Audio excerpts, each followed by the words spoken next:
roads, and we have state roads. The federal government has privatized electricity generation and distribution, yet things have not really improved as much as we would like because of discontinuities in the system. But I see this privatization as an opportunity Southeasterners can seize to improve the situation in the region. One of our foremost citizens, Professor Barton Naji, has already shown what one man's ingenuity and drive can do. He may not have got it all right, but he has shown how we can try to solve some of our problems in the power sector.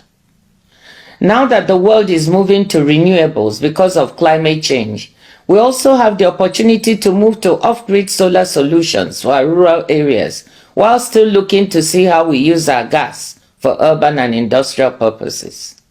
The Rockefeller Foundation in New York, together with some partners, is working on solar and battery storage solutions that can attack energy poverty in developing countries. They are looking at working in Nigeria. Can we attract them to the Southeast?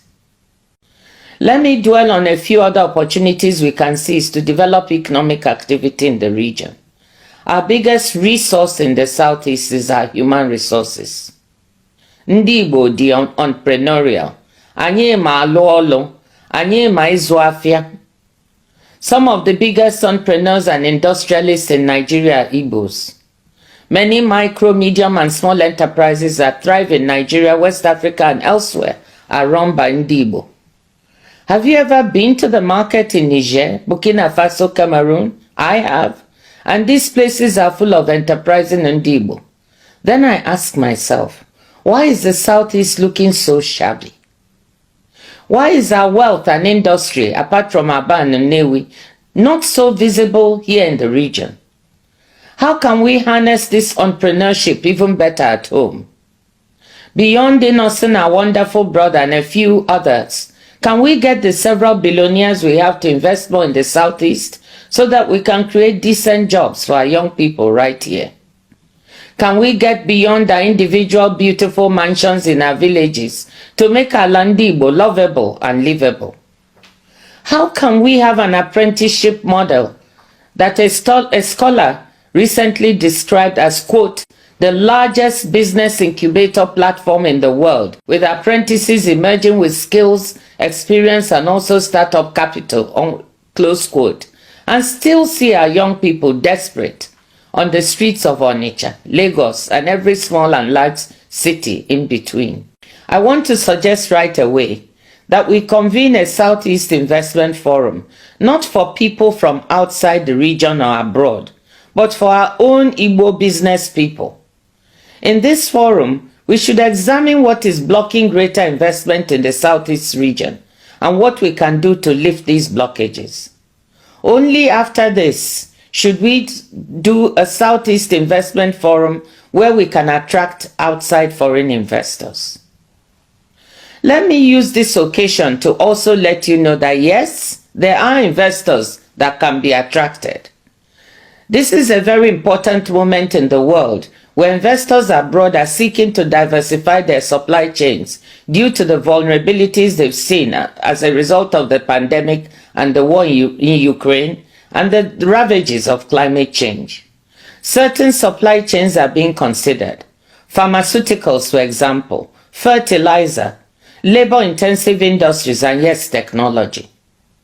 The question for us in the Southeast is, can we attract any of this supply chain diversification? Technology is where the world is moving to. Artificial intelligence is what the world is talking about now, and it is exploding. We already have so many of our young Southeasterners involved, from fintech to electric motorcycles. From where I sit at the WTO, we can see that technology and digital are critical. The fastest growing segment of trade is digital trade, especially digitally driven services trade. When I talk about digitally driven services trade, this means anything from streaming music and movie services to delivering accounting and backup medical services. Digitally delivered services trade is growing at 8% per annum compared to 5.6% for goods trade. We have the human resources, the trained professionals to benefit from digitally delivered services trade. We also have the creative industries, film and music, centered in Onitsha and elsewhere, that can become part of this trade. What we need is to build a digital backbone in the state, either through cable or satellite, to provide the appropriate digital infrastructure.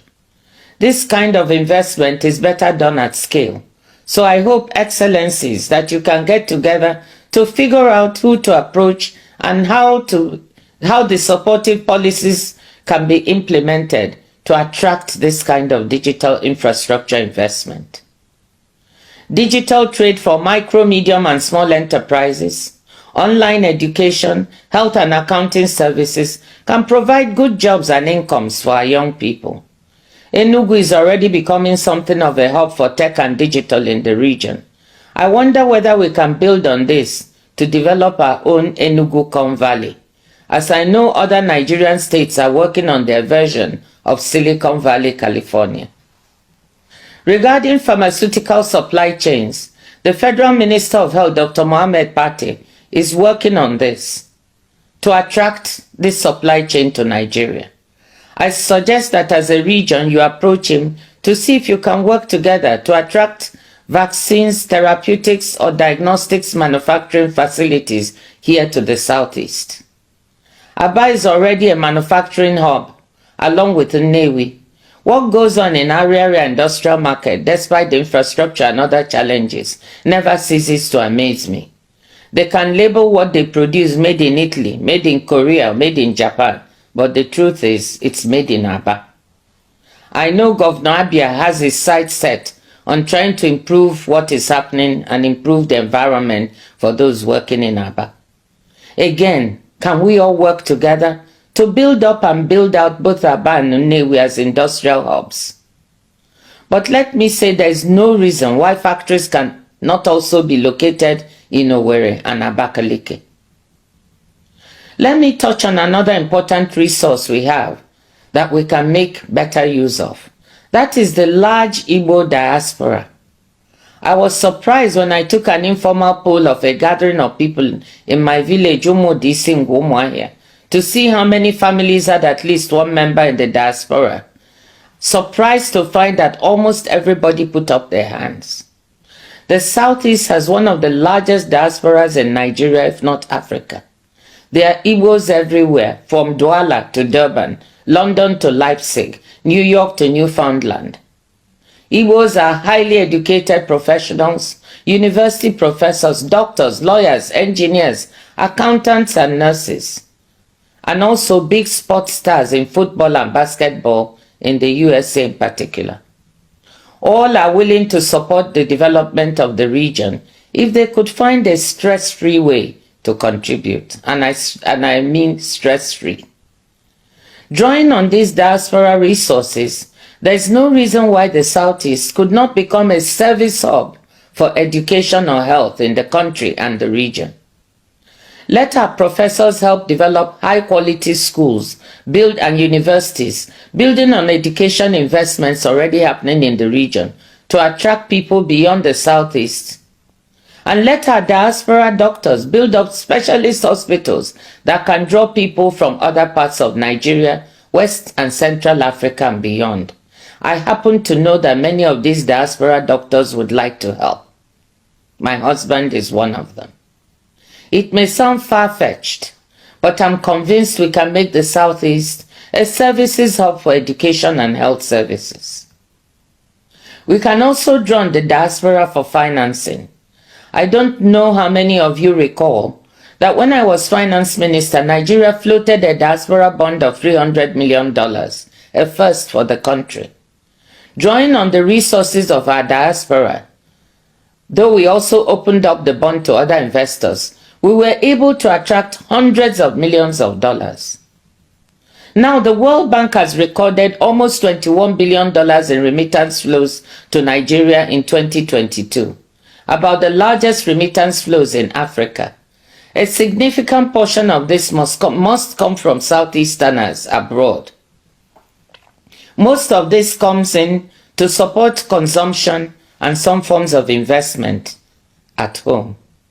I'm sure the Southeast governors coming together can do some financial engineering and find a way to float a Southeast diaspora bond or fund to capture some of these flows and channel them towards financing some of these development priorities.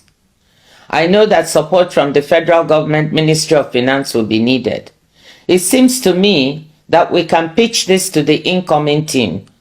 They seem to be open to fresh ideas, so why don't we try to muster their support? You will notice that I've not dwelt on agriculture or natural resources. This is because that is where we always go first when we are talking about opportunities in the region, forgetting all the other possibilities that I've just spoken about.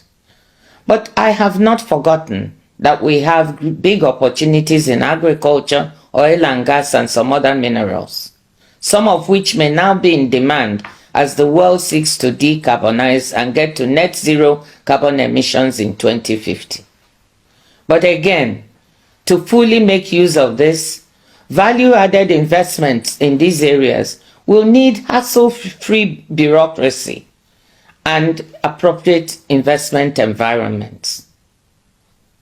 Before I conclude, let me say that many of these opportunities that I mentioned will not prove as attractive if the macroeconomic environment in the country is unstable.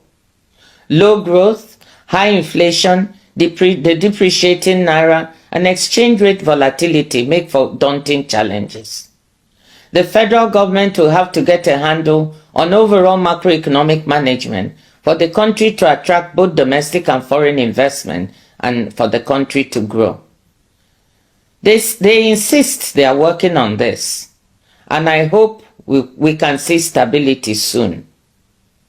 In the meantime, Southeast governors must work on the elements they can control, many of them listed above.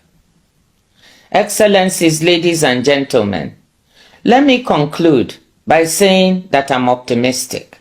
Yes, I'm optimistic for the Southeast. Your coming together at this time is a great sign. Our youth and women are vibrant. They are ready to work. They are just waiting for a truly committed leadership. We have what it takes in the Southeast. Let us just get on and do it. Igbo kwedu.